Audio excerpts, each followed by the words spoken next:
ఈరోజు మా ఇంట్లో ఊత్తప్పం దోశకు కావాల్సిన పదార్థాలు: దోసపిండి, జీలకర్ర, సోడా పొడి, కొత్తిమీర, ఎర్రగడ్డలు, నెయ్యి, ఉప్పు, కొంచెం సోడా పొడి, కొంచెం జీలకర్ర, తగినంత ఉప్పు, కొన్ని నీళ్ళు వేసుకొని కలుపుకోవాలి.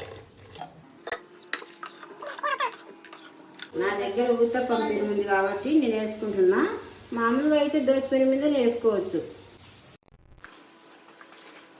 తురుముకుని ఎర్రగడ్డ వేసుకోవాలి.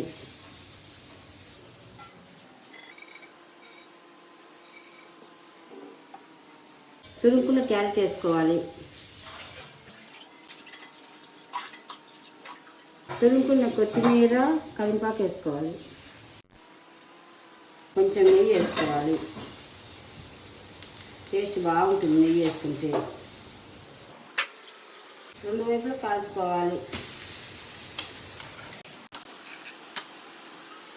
రెండు వైపులు కాల్చుకున్న తర్వాత పక్కకు తీసుకోవాలి. ఊత్తప్పం రెడీ.